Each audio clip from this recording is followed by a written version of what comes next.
u rybníka a teď si ukážeme, jak já chytám ryby na feeder. Teď jsem si připravil krmítko, mám háček na váze udělaný z kukuří a budu to tam nechávat 90 sekund a pak díl. Takže namířím si na nějaký bod na druhé straně a nahodím. Takže ponořím v lese a nechám.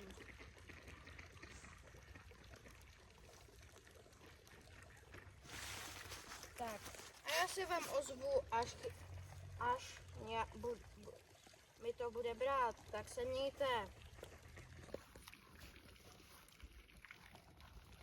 Takže to asi po druhý přehazujeme, házím to každý 2,5 minuty asi tak a ozvu se vám, až bude záběr. Krmítko vlastně ještě je tohle, tady mám kukuřici, ozvu se vám za chvíli zdar. Podběrák a tak dále. Papál. Takže budeme přenahazovat. Jako záběr byl, ale vypadalo to že jako přeje, nevypadalo to jako seriózní ryba. Takže tak.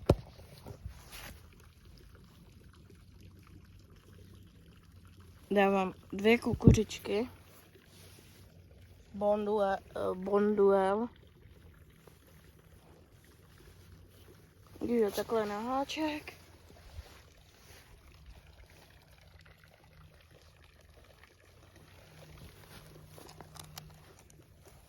Naplním.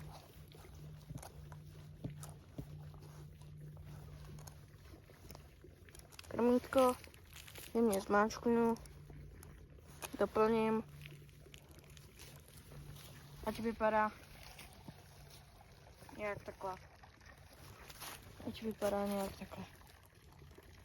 A teď to dám nahodit.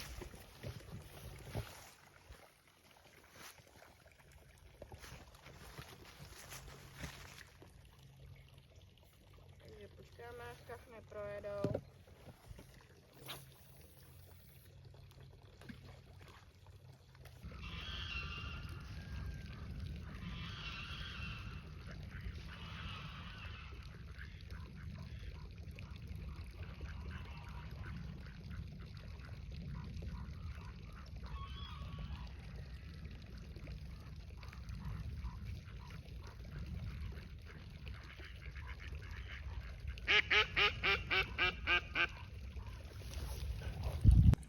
Máme rybu. Takže vezmeme si podběrák.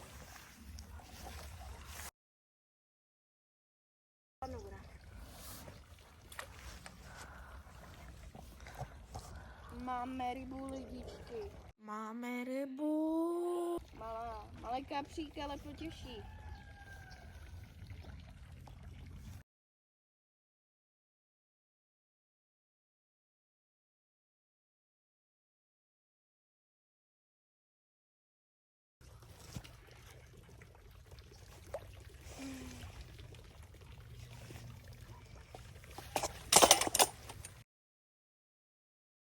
Fail.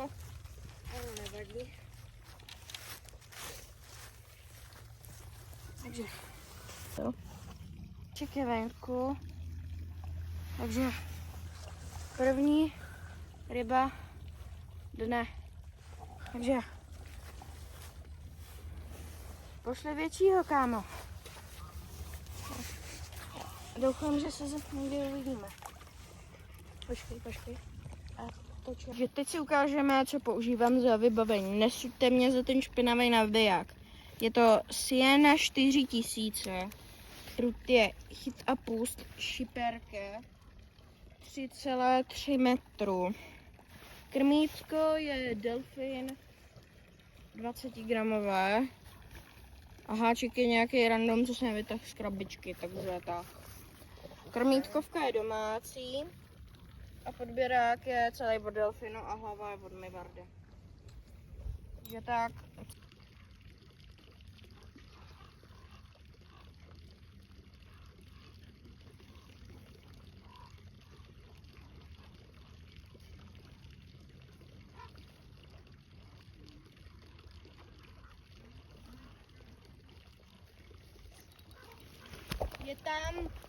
Je tam další ryba. Ta vypadá, že už bude drobet větší. Urážme podběrák.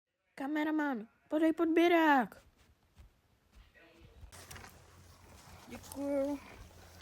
Takže vezmeme si podběrák. A podebereme rybu.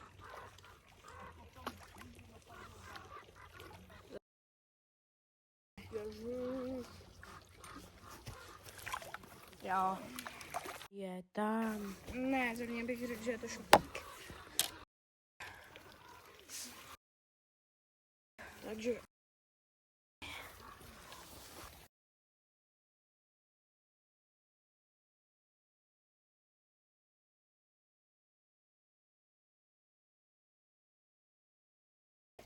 krásný příklad kapra šupina. Kapr byl chycen na feeder. Při velikosti možná 40 cm. Takže to vypadá třeba. Takže v podstatě jako krásná rybačka. Všechno se dařilo. A tak dále. A teď si ukážeme, jak pouštíme tohoto krásného kapra. Takže takhle krásně odplouvá.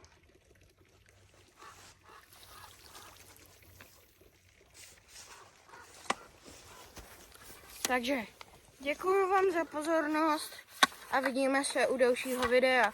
Zdraví vás Koudy a Takže do popisku vám dám Instagram svého kameramana. Je to Adam Fotbalista a nějaký čísla. Takže mějte se a čau.